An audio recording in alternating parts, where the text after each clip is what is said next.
جن لوگوں نے اپنی اولاد کو بے وقوفی سے ناسمجھی سے قتل کیا اور اللہ پر افترا کر کے اس کی عطا فرمائی ہوئی روزی کو حرام ٹھہرایا، وہ گھاٹے میں پڑ گئے۔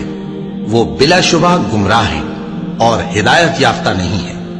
اور اللہ ہی تو ہے جس نے باغ پیدا کیے، چھتریوں پر چڑھائے ہوئے بھی اور جو چھتریوں پر نہیں چڑھائے ہوئے وہ بھی، اور کھجور اور کھیتی جن کے طرح طرح کے پھل ہوتے ہیں، اور زیتون اور انار جو بعض باتوں میں ایک دوسرے سے ملتے جلتے ہیں اور بعض باتوں میں نہیں بھی ملتے۔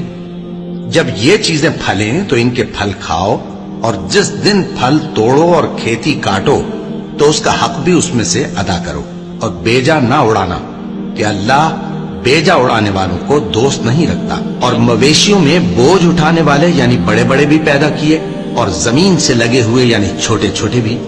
بس اللہ کا دیا ہوا رزق کھاؤ اور شیطان کے قدموں پر نہ چلو، وہ تمہارا کھلا دشمن ہے۔